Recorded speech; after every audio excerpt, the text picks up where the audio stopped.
Hey, Mark, fake banter for the intro. That's all I know how to do. Great. Good to be here. Welcome to Tuesdays with Stories.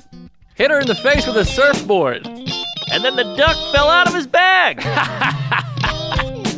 Surf's up. And she didn't even flush. Knock, knock. Who's there? Mark Norman and Joe List. Yeah! This is Tuesdays with Stories, everybody. Nah, that's terrible. This is supposed to be cheesy. My radio is spitting at me. Ha! Hey, folks, here we are. We're here, we're queer, and full of cheer. It is the Jewish New Year. Is that right? I know Rosh Hashanah's next week. No, that's in 2 weeks. It's today. What's in 2 weeks? Something's on the 28th. I think my period, 2 weeks. I don't know, 2 weeks notice? Who knows? Because there's something on the 28th. I was emailing this woman about her podcast, and then she said, I am aware that 28th is... Oh, Yom Kippur. Ah, yes. That's the 28th. I thought Yom Kippur was New Year.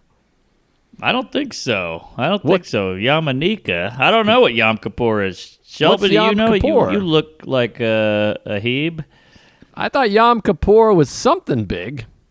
It's something big, but just a shout out to the Jews for all these extra holidays, because I think if you have jobs, you get off for them. Yeah, it's nice. All right, I'm looking it up. Nice. Rosh Hashanah has begun. Aha. The Jewish holiday leads into Yom Kippur, but I don't know what Yom Kippur is. When are Rosh Hashanah and Yom Kippur? Maybe it's Halloween for them? I don't know. That would be fun. Do they get their own Halloween? I don't know. I'm going to write in what is Yom Kippur? There you go. Give it a goog. The most solemn religious fast of the Jewish year, the last of the 10 days of penitence that begin with Rosh Hashanah. So that's like the final day. There's Rosh Hashanah and Yom Kippur, also known as the Day of Atonement. Ooh. It's the holiest day of the year. Ah. So that's something. That's something. See, that's the thing about the Jews is not only do they have a holiday, but the holiday has an ending, and that day is important. Like they got the 8 days of Christmas and all, or 8 holy nights, whatever it is. 12 days of Christmas. Oh, that's us. They got the menorah. Right. Labia menorah. Yeah. So what other holidays are there? There's Hanukkah, Rosh Hashanah, Yom Kippur, Purim. Purim? I think Purim or porridge or pour some sugar on me. Something Purim. Are you sure that's not Yom Kippur? I think they're related. Well, they're all related, I think. Yeah, that's true. There's a lot of incest. Is there other ones? I think there's more. Shit. Call in if you know. Isn't there a Ramadan? Ramadan! I think that's the Muzz. Fuck. Yeah. They're all very similar. They live in that dirty, sandy area, and they hate each other. I just did Shafi Hosein's podcast, Americanized, and we talked about 9/11. And he was like, how did that shape your impression of Muslims? What did you know of Muslims before then? And I was like, I'll tell you what, I never heard of Muslim before then. Yeah. I didn't know what the fuck. I mean, I was 19. I was an alcoholic. I grew up in Whitman. I'm like, I'd never heard anyone say Islam in my life. I didn't know what the fuck that was. No, I've heard of Muslims. You know, you got the curvy sword, the hoods, the robes. The women can't wear shit. They can't drive, much like the Asians. So I don't know. I didn't. You're right. 9/11 put them on the map. It broke them. It was like Bill Burr's Philly set, and and then ISIS pops up, and that's a whole nother thing. Well, that was quite a while later. That was Obama, the vacuum of Iraq and all that shit. But that's a bad first impression, I have to say. Yeah. But maybe I knew about Muhammad Ali. I think he was a Muslim, so maybe I had some degree. It's hard to remember pre 9/11 now. Right. I think Malcolm X was a Muzzy as well. Yes, Nation of Islam, Black Islam, something. But I didn't know about Malcolm X. I mean, I saw the film a little bit. I got bored and turned it off because I was 12 or whatever. Yeah. I was like, I don't know about this. I rewatched it. Everybody raves about it. I thought it was okay. Yeah, I haven't watched it in a while. I mean, I remember it was the double set with the big X on it. Yes. And it was one of those ones where even as a kid, you're like, beautiful film, loved it. But I'm like, I can't get through that. I don't know what's going on. Yeah, same. It was a little much. Those Spike Lees, a lot of these directors have a bit of an ego. They don't want to cut shit down. Oh, no question about it. I didn't know much before. Nor was I like after 9/11 be like, these Muslims. It was just like, all right, so they're Muslim or something. Okay, I don't know. Yeah, I got a couple of Muzz friends, and they really had some airport stories. And I remember after 9/11, every black comic was like, they're the new N-words. That was like a big bit, you know? Yeah, that was big. We all united to hate this group. That was big. Yeah, and then Indian kids got the brunt of it too, because they're like, oh, you fucking Muzzy. And they're like, I'm Indian. I'm Hindu or elephant with 8 arms. I don't know what you're talking about.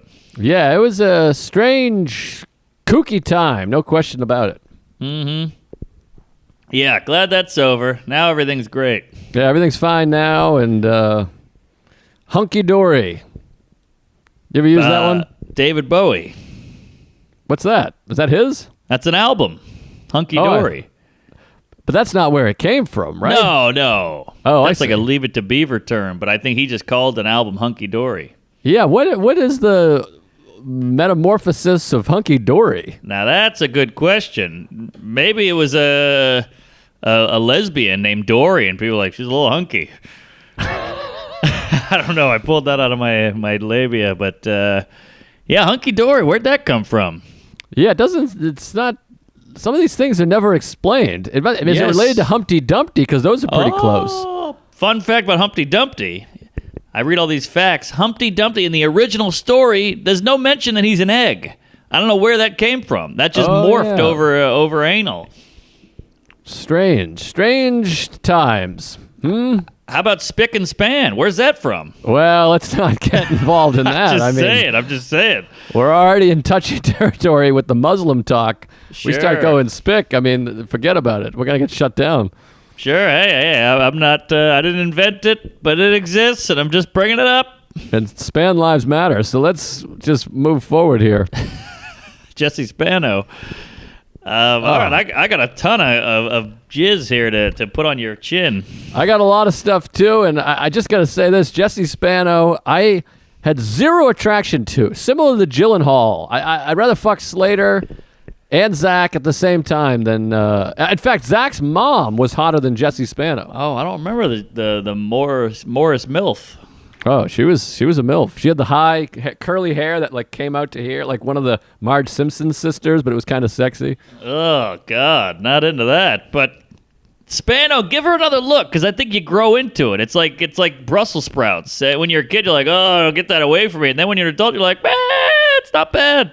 Here, I got to tell you, I'm watching reruns because I bought it, and I've been watching Saved by the Bell.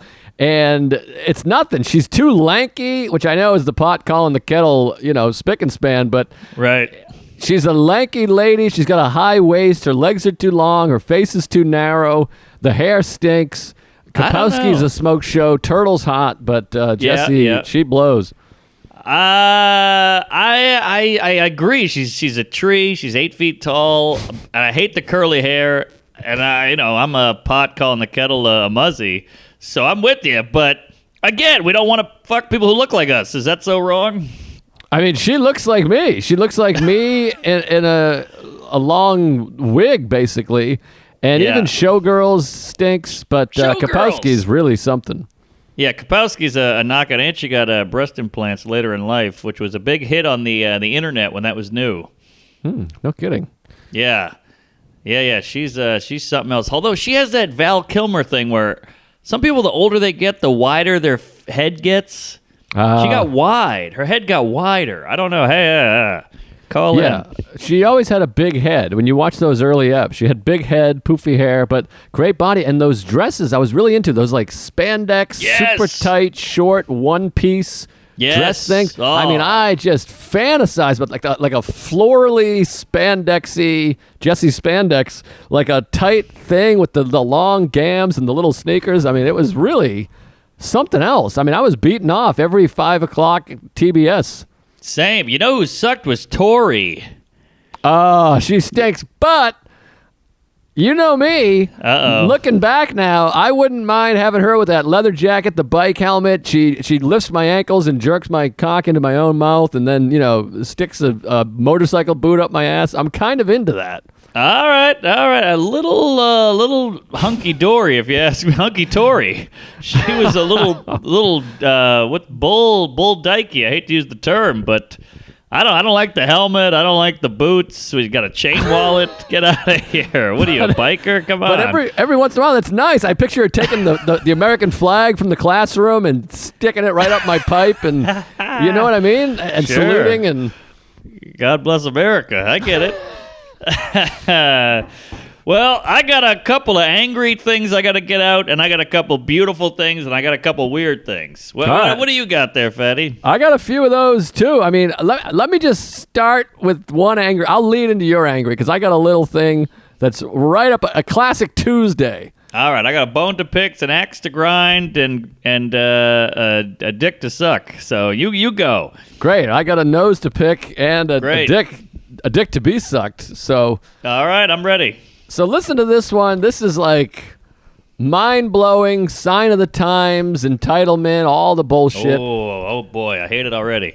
So yesterday I'm walking on Broadway in Astoria. I meet up with Veter every morning now. It's adorable. It's like a Billy Crystal book. I go and I meet up with Veter. He's got the baby. I talk to the baby. He ignores it. We have a good time. And it's nice. I mean, you see the baby, you suck its dick a little, you slap it around, and then Gary and I got my arm around him. We got the baby, and we talk comedy. It's beautiful. I mean, like, I'm picturing the movie cover for My Giant. Remember that shit box? You're their big guy, and he's this little fucking pipsqueak. well, Veter he's pushing the baby carriage, and his hands are above his head. It's up here. The baby can't even see Veter. He's so little. By the way, I got to plug Veter's show, Bartolino's. He's got the best show in the city every Saturday night in Astoria. If you're in Astoria, go to this show. You got to go over there, folks. All right, I want to do it. If I'm in town, I'm dying to do it. Well, I'll get into Bartolino's in a minute, but let me just get this. So I'm meeting up with Gary. I'm walking, and he's walking down Broadway. I'm walking up Broadway. You can see someone in the distance. It's so exciting. You're trying to like wave, even though there's like 7 blocks between you. But he doesn't get any bigger, even if he gets closer. Same size. So these streets in Astoria, it's not like the city where you could just see right down the street. So I'm crossing the street here in New York, and it's all one ways. And I'm looking down the street where the traffic would be coming towards me, to cross the street. And there's no cars. I can see there's just no cars for a mile. So I'm like, I'm going to cross the street. I don't have the walk light. But you can clearly see no traffic coming, clear as day. You can see as far as the horizon, no cars. So It's very unlike you, by the way. Well, I like rules. Yes. You know me, I'm a rule guy, but I mean, I'm telling you, it's like a cornfield over here. There's nothing. Right. I got a team. I got a walking crew. There's a little Asian lady and another lady. Not sure ethnicity. It's hard with the mask, but the Asian's a little easier because the eyeball sort of. Sure. You know how it goes. But I digress. Charlie. So it's the three of us, and I'm in the lead. I start walking. They're right behind me, as a woman should be. Yes. And as I'm crossing the street, I just hear, hey, hey, hey, beep, beep, beep, beep, beep. And I look over, and here's a third woman on one of those motorized scooters, and she's whipping up the wrong way on a one-way street, blasting through the intersection, and she's going, hey, what is this? Hey! And so I stop, and I look, and I go, you're going the wrong way. And I didn't yell. I'm not an asshole. I just said, you're going the wrong way. And as she passes at like 20 miles an hour, she goes, no, I'm not. Wow. And then I go, yeah, you are. Like this is all while she's moving. She's like, and she yelled over her shoulder, am not. Wow. And then the two women both go, yes, she is. Totally. It was nice to get those dopamines where they were all like, yeah, that's crazy. Yes. And I turned to him, and we all had our masks, so we're good people. And I was like, That's a tough argument to make, right? And they're like, she's crazy. That was nuts. Holy shit. And it was like, okay. But how insane that she's pleading a case that I'm not going the wrong way. Yes. It's a one-way street, and she's going through the interstate. There's not even a traffic light facing her because she's going the wrong way to one way. So I'm like, I hope she's dead. I hope she got hit by a truck. Same. I hope she's dead. And you're right. You nailed it on the head there, Fatty. It's a sign of the times. It's exactly what we've become. And here's the bummer about it is there's no convincing her. You could put the one-way, you could smash her face into the one-way sign, and she'll still never budge. She'll go, I'm doing it right.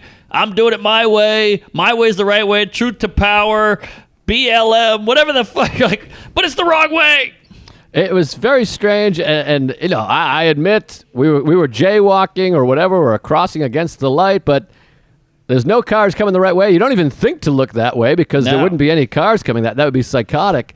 And I don't mind that she's going the wrong way, whatever. But if I wish it had gone, hey, watch out. And I'm like, you're going the wrong way. And she's like, I know, I'm so sorry. Or, I'm late for work or whatever because, hey, I'm breaking a rule. You're breaking a rule. It's all fine. I tried not to Karen it. I wasn't like, hey, you cunt. But I just said, you're going the wrong way. No, I'm not. And I said, yeah, you are. And she said, am not, which is like classic, like a kid. Yeah. Wow. And look, I'm a hog rider myself, and I go the wrong way all the time, and I've been yelled at, and I go, oh, I give him one of the, yep, I know. Yeah. Well, man, that is mind-boggling. Just the blatant, I do what I want, I'm never wrong, even though I am wrong constantly, fuck you. It was strange. And this is the show I've been pitching, and we talked about it before on here, but in consideration, and the idea of the show is I want to stop that person and interview them. What do you mean you're not going the wrong way? What are you thinking? Is it crossing your mind that you're in danger, or you're just in a hurry so you don't give a shit, or it hadn't even occurred to you? But how are you making the case that you're not going the wrong way? And here's what's going to happen. Let's say you sat her down, you tied her up, you slapped her around a little bit. The best you're going to get from her is, well, you were jaywalking. And you go, yes, I was, but you went the wrong way. And she's going to go, but you were jaywalking. And you're like, I know, but I need your twat cum-guzzling ass to admit that you were going the wrong way. I need you to acknowledge that, but they never will. Right. It was a weird situation, but it felt fun. But, you know, now with the podcast, you pull over to the side and you start... Write that down. That's fun. And I can see the ladies, they're texting. They're like, you wouldn't believe what I just saw. And all of life is just collecting something to talk about. It's like nice. Yeah. I meet up with Vito. I'm like, check this out. And he's like, wow, that's crazy. It's a launching off point. It's crazy. And stuff like that really chaps my cunt because I'm such a analytical. I think both of us, we're so literal and whatever the hell. We analyze everything. So that kind of stuff just bothers me because you just want to shake her by the shoulders and go, you are. Admit it. But they never will. Yeah, it's tough, and I guess that becomes ego a little bit because you're like, just say it. But, yeah. You know, but she was so, you know, emphatic that she wasn't. So that was weird. I don't know, but what can you do? But anyways, stick some things up my ass and see if I come all over the computer screen. Also, a party wants to talk to her parents. You know, like, did she do that as a kid and just grow into that, or she become that way? Did you raise a piece of shit, or what happened there? But whatever. That's a good point. Think too much about this stuff. So your thing bleeds into my thing nicely. So you mentioned Scooter, Hog. Here we are. I'm trying not to get too angry here, but I'm pissed. Number 4, bike cover stolen. Come on. What? And I thought you came up with something. Well, I've fooled me once, I'll eat you out. Fool me twice, I'm a homosexual. But now, I bought the bike cover. You know, I used to just have a black cover that covers the rain and the elements. Then I got hip and wise, and I bought a bike cover that you can put the lock through. So now I'm locking up the bike and the cover. They ripped that right off. Ripped. Now you just see the 2 little rings, the metal rings on the block, which held the bike cover on. Right off. Jesus. And did it rip anything off the bike? Is the bike fine? The structure? Well, it's funny you bring that up because, you know, I walk out, I go, oh, the bike cover's gone. That's a bitch. It's $18. I order a new one, even though it's 4th one now. But, hey, it's a tough city. It's a pandemic. But here's the clinker. Somebody stole my ignition key right out of the ignition. What? They took the key.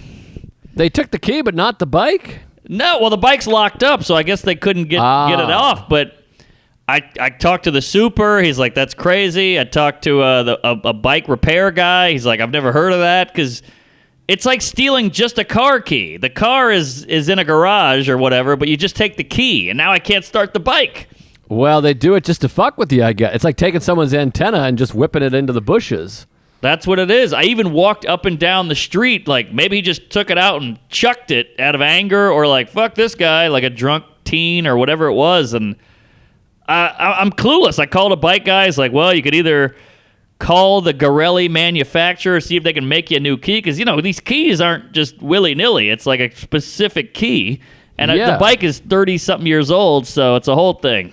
Jesus. So what happens now? First, I got to ask, and this is annoying, but why are you leaving the key in the ignition? Well, I guess I assumed if it's locked up, you can't start the bike and drive it off anyway. So I've left the key in for 2 years. I've never had a problem.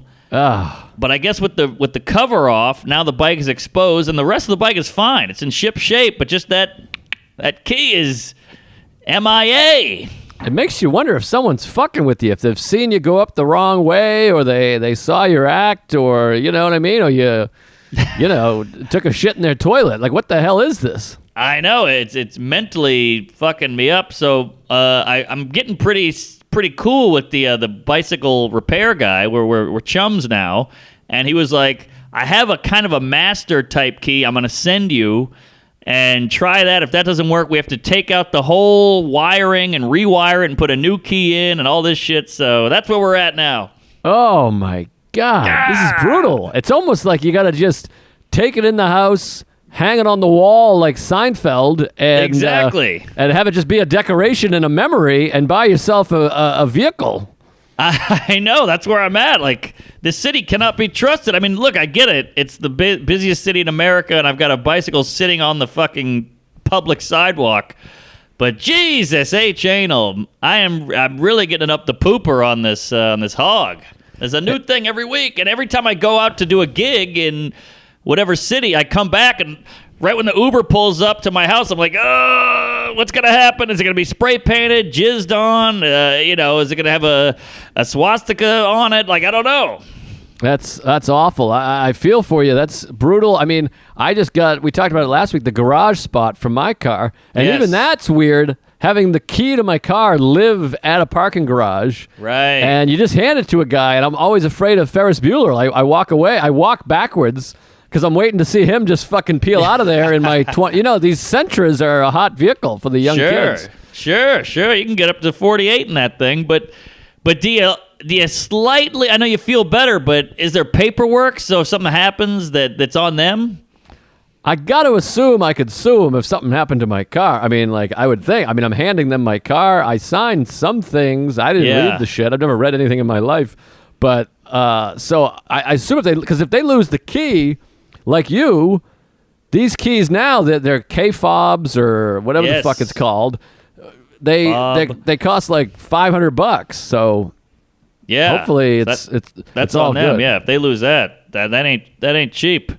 But I do have the feeling every time. Now, it's pretty great. Last night was the first time I did it all without a hitch. I text them car. It says 8 minutes. I get there. As I walk in, they pull it out. There it is.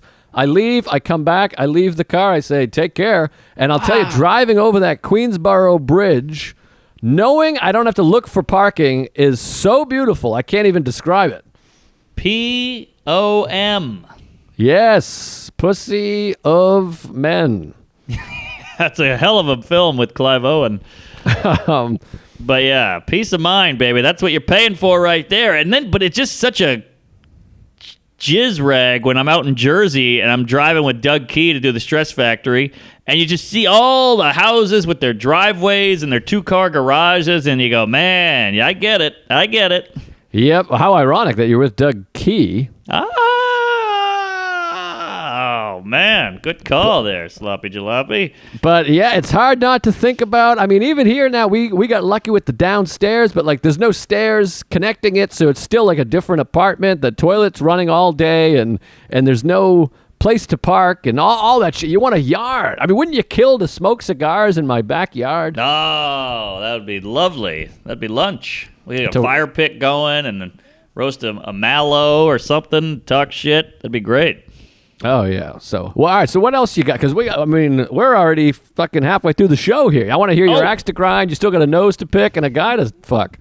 All right, well, I'll get into some positivity just because I got a whole other thing, and I might have to save it because this is like a 20-minute-er because you're gonna have questions and it's got layers and a beginning and a middle and an end. But this, I just want to give a shout out to the great city of San Antone, which I was never a huge fan of. I lived there for like a year when I was in college to shoot a movie. And, it's a whatever city. It's hot as balls. It's Texas. It's got the Alamo. We remember it. But I just had one of those amazing, special, magical weekends. It's 50% capacity, whatever it is. I'm a super spreader of gonorrhea. I get it. But, like, Tuesdays galore. Caleb signing opening. We had a great host, Andrew Murphy. He's won Best Comic in Austin back in '71 or whatever. Cool guy. Just one of those. You know what it's like. Every green room you get into, you go, it's a roll of the dice. Is it going to be a musical act? Is it going to be a ventriloquist? Is it going to be a pedophile? What do we got? No, it's a fucking fat guy who never shuts up about Iron Man or whatever the fuck it is. I've worked with him. Yeah, we all know who that is. But or it's some chick with blue hair that hates Jews or whatever you got. And just a great mix. The club was happy to have it. They got this new manager guy. He loves comedy. He loves all of us. He wants all of us there. He's got the best taste. When you got a good manager in there or a good booker, it changes the whole game. It's not the fat guy with the mustache and the slimy agent guy who's like, I love Mencia and I just book hot chicks because I want to get blown and all that. It's just this comedy guy, and he's like changing the whole game and booking well, and it's not hacks, and what a great weekend. And then we hit up Two Brothers Barbecue. Yes! Was it great? Tell me it was great, because I'm going to feel like a piece of shit if it stunk. I'll have to kill myself. It was beyond great. It was lunch and a half. It was a tight sock and a dry shoe. Let me break this down for you. So I'm building it up all weekend. Thursday night, I get there. I'm telling the comics. The local guy had never even been there. So I was like, here we go. You're going to love it. Best barbecue in the country. So I'm getting a little nervous now. I'm building it up so much that I'm like, it's better deliver. So we go there on Saturday. I get there. You're not going to believe this. It's empty as hell, which is, I guess, pandemic shit. They let you eat inside, which is always fun. We get there. There's nobody in there. I walk up to the counter with Caleb, and Caleb goes, am I nuts? There's a guy in the back with a comedy shirt on, like my merch. What? And I go, what? No way. And I go, comedy. And he goes, Norman! Oh, we get the God. works. We get a rack of ribs. We get the pulled pork. We get a giant bucket of mac and cheese and coleslaw and potato salad, extra sauce, extra. We got apple cobbler. We got a fucking banana pudding. He loaded it up. Brisket? Oh, my God, the brisket. As far as the ass can queef, we had brisket, we had ribs, we had sausage, we had chicken thighs and turkey and gravy. And I mean, I had a miscarriage. I ate so much. Oh, the crushed ice? Did you get the crushed ice? Oh, we got the crushed ice. We got sweet tea. We got unsweet tea. We got lemonade. We got grape drink, which I think they do for a certain culture. And just a great day. We had the whole restaurant. We got all the spread in the world. I got the manager. I got the host. I got the feature. I got my feet up. I was a king for a day. Oh, I love that place. The brisket is so moist. You could take that, doctor sheet after and just put your fingers through it, like the cool mist of a summer breeze. I mean, that food. I mean, I came right in the smoker. And yes. I just remember we got to give shout outs to what's his toes, Mushy Mike. What the fuck's his last name? Mike Alvarez or Martinez or Suarez. Mike Suarez. Michael Suarez. That beautiful, beautiful man took me there in 1987. He knew the spot. I mean, it smelled. You could can smell it on the highway. You're approaching the exit, and you can smell it. I mean, I land in the airport. I sent my uncle there. He blew me. It's unbelievable, this place. Yeah. 2 brothers, and you got to go there. They got a giant smoker outside, and they got those, what are those trees? The Dripping Daisy or the Dizzy Weeping Gillespies? Willow? Weeping Willow. They got weeping willows up the ass. movie. The briskets are up in the branches. It's unbelievable. Crushed ice and a Coke. Forget about it. I'd rather, about it. Unbelievable. It's great. I'd swallow my granddad's cum just for a sniff of that brisket. Oh, and the brisket, it's so tender. I mean, you can do this and just, you can just force it in your mouth, and you can chew with your tongue on your roof of the mouth. It's so tender and juicy. And you're right, that fucking butcher paper looks like I had a squirter on there. I mean, it's just soaked and dripping, full of semen and placenta. And oh man, you mix a brisket into the mac and cheese, and you get it all going. Man, it's mouthwatering, and I had so much, I boxed it up, and I gave it to the staff. Oh, that's a good move. Classic move. Fun move. Nobody knows about it. I was like, you ever heard of this? The manager hadn't heard of it. He's like, I've lived here in 50 years. I never heard of this place. I'm like, Jesus H. Queef. I mean, you got to get in here. Tell the family. Yeah, that and Mama Santa's, those are the only restaurants that I tell people, because I'm doing a bit about it. Certain people of a certain ilk, they recommend things in a way that makes you want to shoot them in the tits. These people, well, they're like, well, you ever watch this movie? No, I never saw it. Oh, you piece of shit. You gotta, and you try not to do that, but this place is really it's really a good hot load in your ass of goodness. Yeah, I do hate that guy. He goes, you go, what does that mean, hunky dory? He goes, you don't know what hunky dory means? Like, well, that's part of why I asked. Oh, it's brutal. I mean, I got the one friend, he recommends movies that way, and then you do a little research on the movie. It's from 1938, and it has 11% on Rotten Tomatoes. I'm like, Get out of here. I don't need to see it. This movie stinks. It stinks. He grew up with it, or got molested to it, so it sticks with you. But I get it. But hey, speaking of the good stuff in life, we got to talk about Tuesdays being brought to you by Native Deodorant. Mm-hmm. Love me some Native. I use it. The lady uses it. My dad uses it. I always get that one armpit hair on there, and then I forget to take it off, and she's pissed. You know how it goes.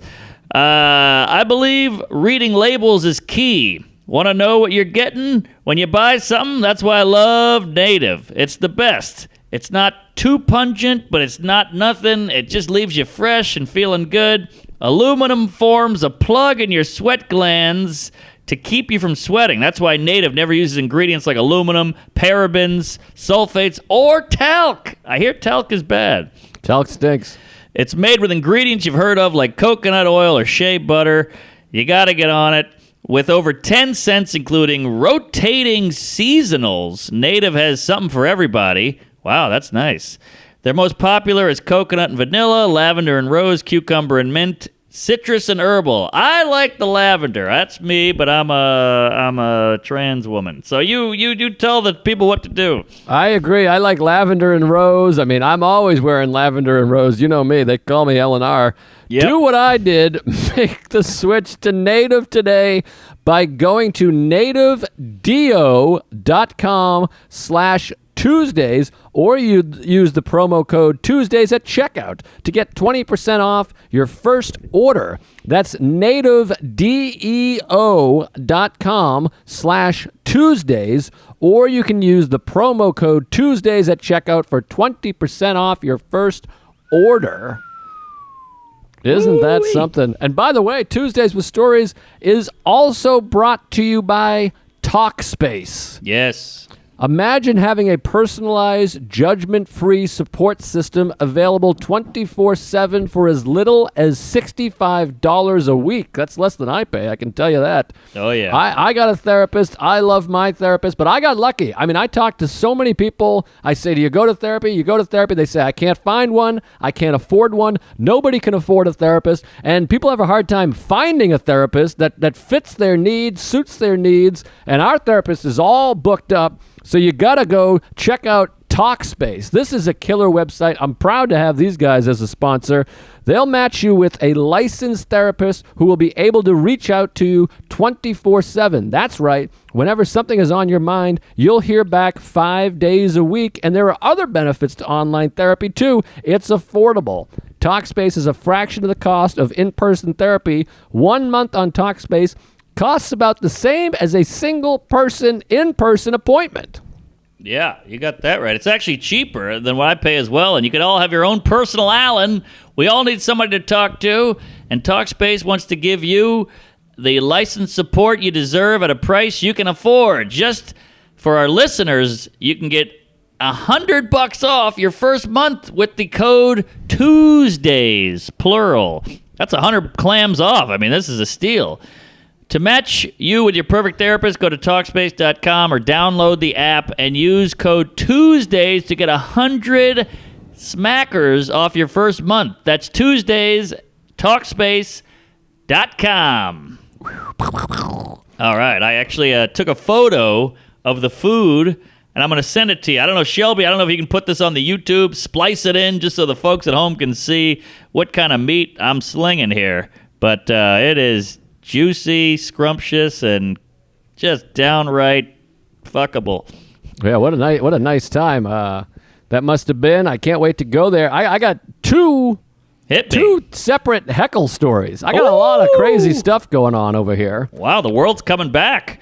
And they're very different kinds of heckles. One was indoor, one was outdoor. One was, a hip lady. One was a crazy person. One was aggressive, and one was subtle. It's a real. I got a dichotomy. What's that mean? Yeah, I think that's something. I think that's a lesbian. I never really know what anything means. Yeah. I just say stuff, and hopefully nobody stops me. I feel the same way. But now with the podcast and social media, you get a lot of like, hey, between you and me, you said dichotomy, and that means, bicycle or something. Right. I still don't know what waste not, want not is, and I let that one fly. I think it has to do with being fat. But the first heckle, I'm still doing some Zoom shows here and there because they're fun. And we've talked about it. I like the Zoom show because I like closing that computer and turning the ball game on. It's so nice. No commute, no nothing. So I did this Zoom show. Great show, killer show. It's like it's like a San Francisco based, I think, and the guy hosting it was hilarious. Sammy something, I forget his name. Onita maybe. Had a great joke. I'll figure it out. I'll tweet or something. But great guy. Oh, I don't know if he's a great guy. He's probably a great guy, but really funny guy. I watched this whole set. I was LOLing, and this other woman went on first, and she was great. I'm like, I'm enjoying the hell out of it. He's hilarious. She was hilarious. I'm sitting here between you and me. I got the hockey game on in the background. I got one eye on that, and then it's time to do my set. I go, let me focus up here, and the crowd was so nice, so supportive. And I do this joke that I used to do years ago. It never went anywhere. I brought it back. And this is a true story. Years ago, I lived in Harlem, and I went to my car, and there was like 3 African-American youngsters sitting on the hood and roof of my car. Ugh. And so I just didn't take the trip. True story. I was like, all right, I don't want to deal with that. That's crazy. That's hilarious. So I just came back, and my girlfriend at the time's like, where are you going? And I was like, I'll visit my parents another day. I don't want to worry about it. Yeah. Because it's intimidating. Like, of course. I was telling my friend, like, did you say something? I'm like, what are you, nuts? Yeah. I can't just kick 6 guys off my car. I felt terrible, and the joke's more about me being neurotic. I don't want to get into a beef with 5 guys. Plus, I already feel bad. I feel like I'm in their neighborhood, the whole thing. And they know your car now, or they would. Right. So I'm just like, it's a joke about me being neurotic, but I tell the joke, it gets some laughs, and then I just hear, wow, if you're going to be racist, your joke better be tight. And I did the natural thing where you're kind of like taken aback. So I was like, what? And she's like, if you're going to be racist, your joke had better be tight. And first of all, I thought the joke did pretty well. Yeah. It's hard to tell on Zoom. But I said, well, that's not racist. The joke's about me being neurotic. I'm too nervous to say anything. I don't like confrontation, so I'd rather just not ask people to get off a thing that is mine. Yes. I'd rather just leave. I mean, the joke is about me. Obviously. Also, you live in Harlem. There's 3 guys on your car. They're being assholes. Who cares the color? It's a good bit. And so, in the joke, I'm like, I was woke before it was cool. This is how woke I am. So maybe because I was saying woke, but to me, it's like I'm tying in the idea that I did that because I'm concerned with racial equality, so I'll give them my car. I mean, that's the joke. I thought it was pretty obvious, but I think she heard buzzword of white guy mentioning the race of people. Yep. And so I kind of explained that. I was like, it's a joke about me being neurotic. It's not racist. And I was like, if that's a racist joke, it's the least racist joke I've ever heard of any joke that's qualified as a racist joke. I'm like, I can tell you some jokes that'll really blow your fucking mind. And oh, sure. The nice thing was the chat kept being like, not racist at all. I'm black. I don't care. You're fine. You're good. But it was strange feeling to just be like, I was not expecting that. But in Zoom, I guess it's easy enough to just to unmute and say, hey, fuck you. It was very strange. A Zoom heckle. Did you get the look at the gal? I didn't. No, I didn't really look. And there's a whole crowd there, so it's hard to see where it came from. Right. Yeah, wow, it's just like a heckle. When you get heckled in the bright lights and you're like, God, if I could see you, I'd really make fun of your appearance, but I can't. Yeah, well, my thing was like, I'm like, let me just explain the joke. I feel like she doesn't get it. But it was very annoying. And then the host, I really appreciate it. He went on after. He's like, what the hell was that? He's like, Joe, this is like the nicest guy in the business, which I appreciated. But it's one of those things where you're like, do you think I'm a big part of the problem here? Like you're watching a comedy show. I'm trying my best. I'm a comic in my fucking living room. We're trying to entertain you. And again, it's like a joke of a real thing that happened, by the way. Yes. So I don't understand how this is racist, or how you're like, I'm going to really stand up, march and vote and donate money. But I'm like, I don't quite see how I'm contributing to a problem by saying, these guys were on my card, so I didn't take the trip. Yeah. You know what this is? This is, I don't know if the lady on the scooter had a helmet, but that's the same lady, because you'll never be able to convince her, even if you reason and you have a rational point. There's no convincing, and she thinks if she goes, oh, all right, I got it, you're right, then she's racist now. It's this weird racism tag thing they do where they go, I got to call someone else racist so I feel better. You know, obviously the joke isn't racist. She's probably had some racist thoughts. She's got some guilt, or she wants to be a hero.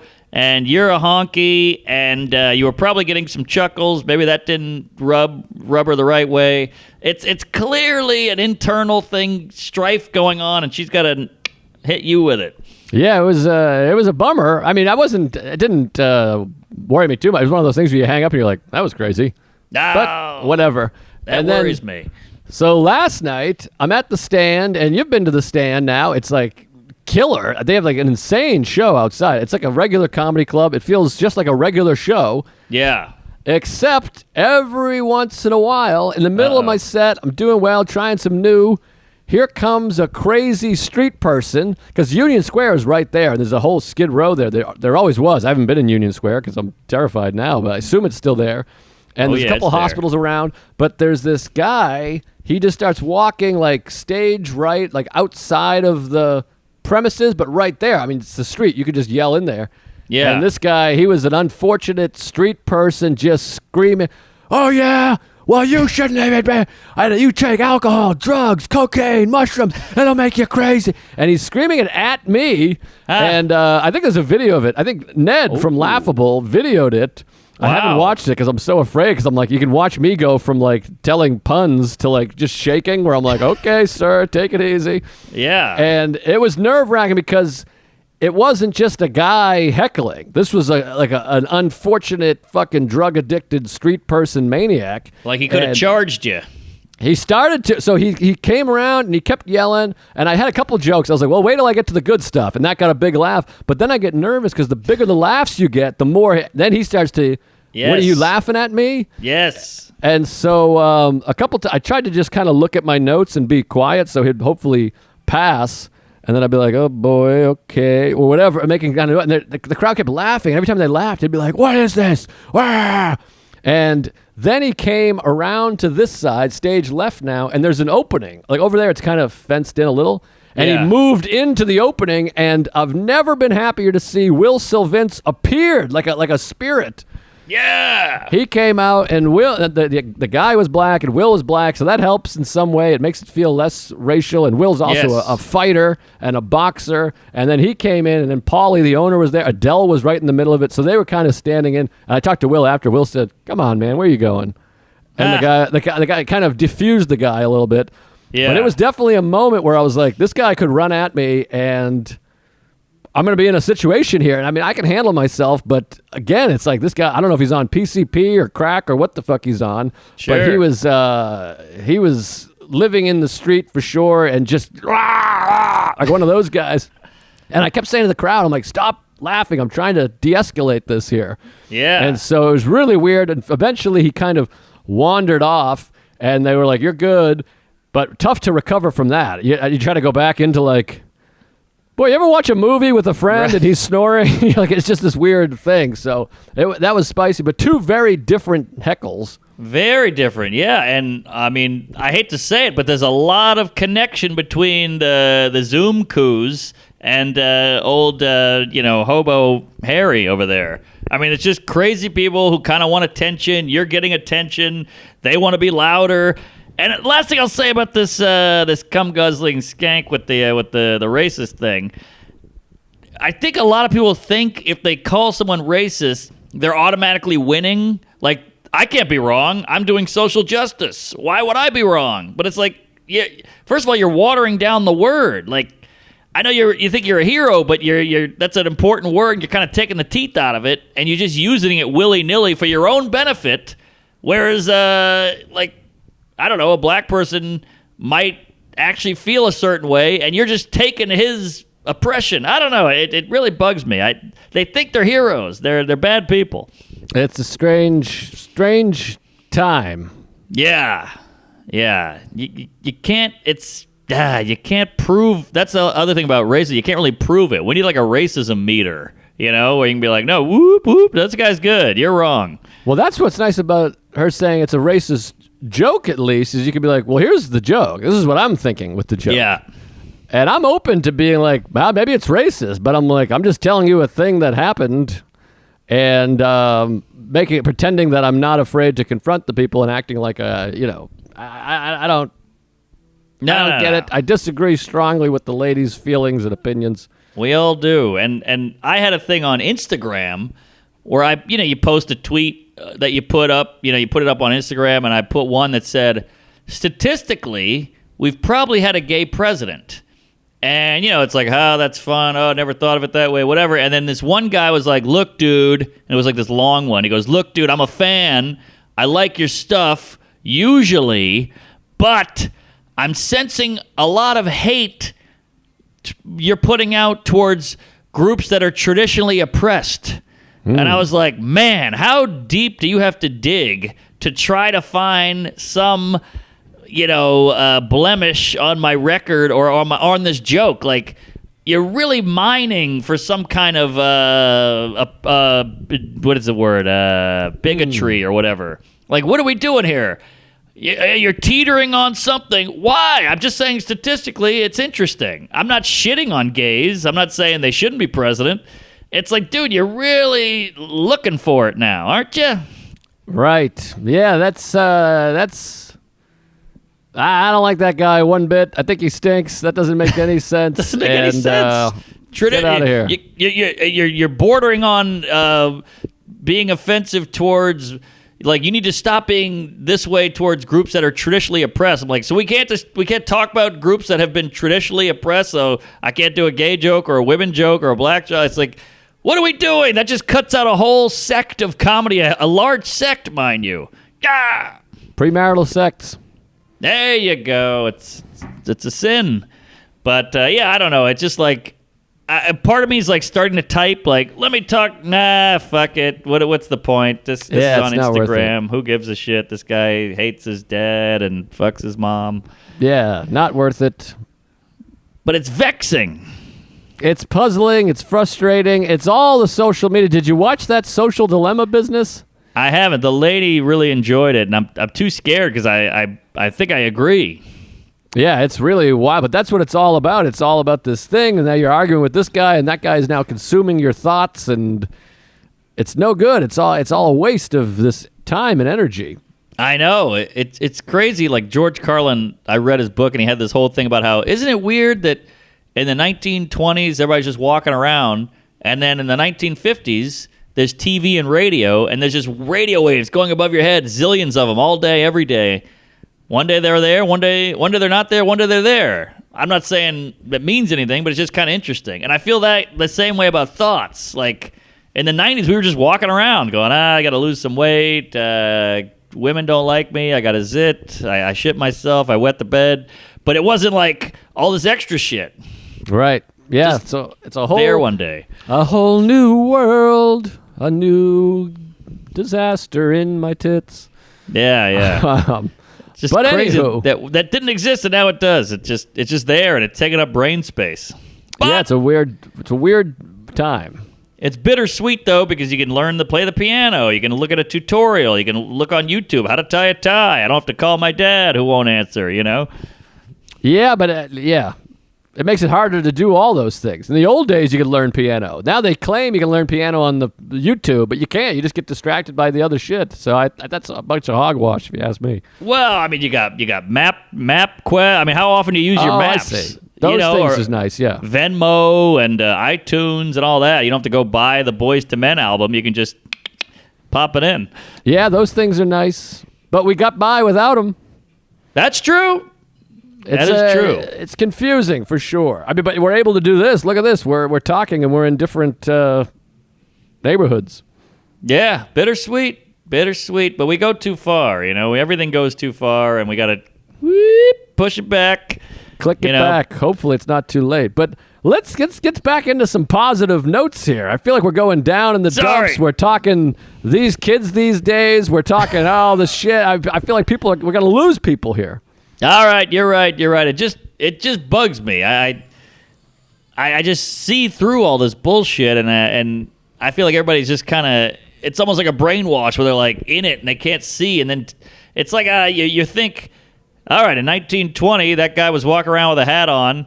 Now that guy's dead. You think he was sitting around going, that guy thought I was racist, whatever. I don't know. All right, that guy probably was racist. That's true. That's a good point. But we're you're just walking bugged, around. I'm bugged. We're all bugged. All right, we're bugged. Lots of bugs. My apartment's bugged. Bugs Bunny. Yeah. Well, I just gotta give a shout out to the Stress Factory. Man, they got a hell of a setup over there. People are coming out. It's real people. Sometimes you go to Brooklyn and do a show on a roof and everybody hates you. And then you go out here, they've got families, they got a mortgage, and they just want to chuckle. They love a good dick joke, and there's no dissecting of the humor. They just laugh or they don't laugh. I love that. I think I'm going to be there soon. Oh, nice. Finalizing. Yes. I got all kinds of dates on the book, so check the website, folks. Boy, I got a long story, but it's long. I got to give a shout out to Johnny Lee, by the way. Johnny Lee is the guy who hooked up all the BBQ. Hey, Johnny Lee, thank you. Same initials, my friend. Aha, there you go. John Good Lee name, Hooker. Johnny Lee. Sounds like a blues guitarist. Well, there's John Lee Hooker and there's Johnny Lang, so it's right in the middle there. Hooker's a name. You think that came from a hooker in the family? Like this is John Smith. He was like a locksmith in the day. Or this is Jimmy Taylor. His dad was a tailor. That's how they named you before. Yeah, Armstrong. That was like a big, strong fucking douche. Right. Now he's Billy a deodorant. Armstrong. Yeah. Yeah, interesting. What else is there? But they don't keep that up. There's no like bill data entry. That could be a bit. I don't know. And then there's O'Connor. That's of the Connor. Like fucking, Connor McGrath would fuck someone in the ass and then have a kid, and they're like, it's O'Connor. Right. And every black kid in my neighborhood was Washington, Jefferson, Lincoln. I'm like, I think your mom got railed by a presidential candidate. Maybe not a mom, but a great grandmom. That's Washington, what I mean. He died in 1492.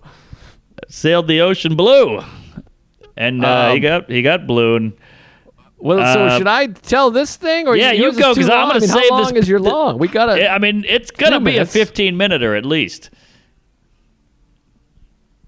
So you go. Oh shit! I just What? had a Did it breakup. freeze? Oh god. Oh no! What happened? Talk to me, sister. Oh, I think You're all frozen. I you're lost choppy. you. Oh god. Well, I didn't My say internet anything. connection's unstable. I think you got an unstable connect. Yeah, what the fuck is that? Can you hear me now? Yeah, you're good. Keep talking, Shelby says. All right, so should I go or are you going? You go because I got a 15-minute saga.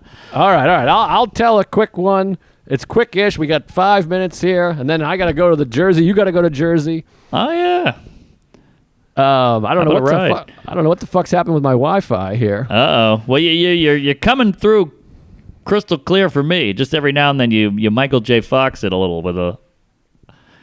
All right, beautiful. Well, last night, 2 nights ago, whatever night it was, it doesn't matter. Whenever it came out last week, I went back to Royersford, PA, SoulJoel's comedy series. The and best. this was a classic night. So we booked the show, and I've talked to Louis, and Louis like, CK, he's like, what's that show all about? You keep talking about that show. It sounds fun. I wouldn't mind doing it. So I said, well, why don't you just come down with me that way? Because he's got no act right now. He's kind of working on things. He's, figuring it out, and outdoor shows, the cameras, whatever the fuck. So he's Sure. like, well, maybe I'll go down with you. And I said, well, that's beautiful. We'll set something up. We'll do a Joe List and Friends. You come. I'll bring Sarah. Maybe we'll grab even Ari. He'll come down. We'll all go down together. So we set it all up, and SoulJoel's all pumped. He says, that sounds great. And he's so grateful because we've been talking about how great the room Yes. is and how good the show is and all this stuff. Best so he show says, in PA. so why don't you come down? We'll all come down. I said, great. It'll be one of those classic shows where we all drive together like the old days. Yeah! So I talked to Louie, I talked to Ari, I talked to Sarah, James Mattern. He's like the house MC down there. He's just like living down there, having a great time performing on the beach every day. And Yeah. boy, is he just rock solid. Yeah. So funny. He's just so good. Great egg and the best host in America, maybe. So he's killer. So we all get it together. It's a Wednesday show. But you know how it goes. You got to get everyone together, and I'm paranoid about time. If we're up to me, we'd leave at 10 a.m. and just get a room down there. I believe it. So I'm talking to the big guy, and I say, we got to leave your house by 4 p.m. at the latest. I'll be there at 3:30. So I call Ari, and I say, get your lanky-ass dumb face over there. He's over this side of the city. He's over on this side of the city. So we all go down there. Sarah and I are down there an hour early. We get a slice at Joe's. And don't you just love the anticipation of a gig when you're Yes. like, you guys want a slice? You want a slice? You know you're all about to meet up. You're like, we're going to talk about this. I got this to talk about. I'm having a yeah. nice slice. And Love Ari it. comes walking up the street. We see Ari. Hey, Ari. We all go over there.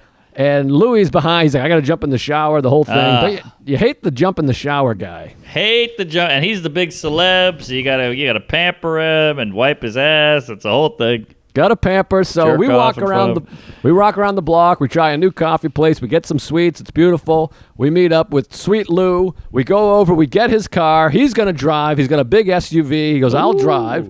I type it into Google Maps, and he starts going one way. I go, make a left here. It's 44 minutes faster. Jesus H. Cuckoo dick. And this is just in the neighborhood. So he goes, how can that be? And I was like, I don't know, but just trust the internet. Because these older guys, they don't trust the internet. I go, just listen to me. And then Ari, he pulls it up, and he goes, no, it says the same thing on my thing.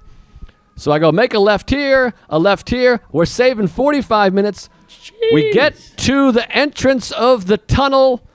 Big cone set up. This road is closed. You can't get to the tunnel from here.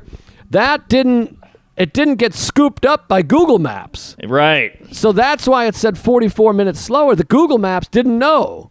So now we're fucked. We already left late. He didn't do it, or he did do it. Well, we went all the way around to do it, but then there's cones. But Siri didn't know about the cone. She's got a serious problem. So now we're fucked. Now I'm like, now we're 45 minutes. 20 minutes have passed. Now it's going to be 45 minutes. So Louie's like, don't worry, I'll figure something out. So he just starts flooring it up the street like fucking Bruce Willis. He's Wow. like, I know a trick, and we're going up over the curb, around the sidewalk, up my ass, So we get back, we weasel into the traffic now, and it's just a melee. Even during COVID, the city's a nightmare. You got cars coming from 8 different directions, and we're doing the hey, can we come in? Would you mind if we had to hide Ari's face because it's so ugly. Sure. And Sarah's got her tits on the window. I got my asshole on the stick shift. Yeah. We finally get into the tunnel, and now we're cruising. We're all driving down, and the arrival time says 6:40, which is not ideal. Show's at 7. I wanted to get some food, whatever. We have cigars. I wanted to have a cigar. Uh-huh. Then we're talking. I got the lady with the sound on saying, take a right here. And I get from the front seat, I got the directions on. We don't need those directions. Don't worry. We get into the conversation. Everyone's excited. I keep looking at the arrival time. We're staying steady at 6:40. I look out the window. I look over there. I kiss my wife on the tits. I look at the thing. Arrival time, 7:07. Oh. We flew past the exit. No one's paying attention. Nobody's looking. So now we're 10 miles past the exit, and now the new directions are taking us directly into Philadelphia proper. Oh! So we're late, and we're driving 130 miles an hour. We're weaving in and out of traffic. We're all holding on to the handles. We're screaming. We're crying. We get there right at showtime. James is there. Joel's there. Packed house. Couple hundred people. Tuesdays. Go Pack Joe in the front row. Woo! And the lineup is James Mattern, Sarah, Louie, Ari, me. Killer show. Wow. Classic killer. We're all lined up on the hill watching each other. We're smoking cigars. Ari and I have cigars. Louie's smoking like an American Spirit cigarette. Wow. Sarah's Bad boy. not smoking anything, but we're having a nice time. We're all watching each other, laughing, pushing each other into the bushes. Great show. It's one of those magical shows where the whole car is the show. Yes. Then afterwards, we're starving. We leave, and they want to just take off. So the car's already running. I come running off like fucking Bob Dylan. Yeah. Joel hands me the check as I go running past. Jump in the car. I'm like, there's a Wendy's up the street. Let's hit Wendy's. We go in the Wendy's. drive-thru. We get $48 worth of food. They hand us a shopping bag. Louie's handing out burgers like he's our dad. We pull over. We're all sitting there eating burgers in the car. What's Yes. more fun than fast food with comics in a car after a gig? Yeah. Nothing better. How much did Joel shit a brick when you showed up with that guy? He was thrilled. He knew it was coming. He was so excited, and big deal, big whole thing. Then I go, I don't want to get too crazy here. We're eating the Wendy's, and, because it's a weird thing, because, Ari and Louie, they're veterans, and I'm the youngest one in the car, but it's also my gig, so it's Yes. this weird power thing, and I'm like, they went for the Wendy's, they went for the leaving early, and I was like, they got Wegmans has the best chocolate chip cookies of all time. I'm like, I don't want to break up the party, but if you stop at this Wegmans, it's 8 minutes away.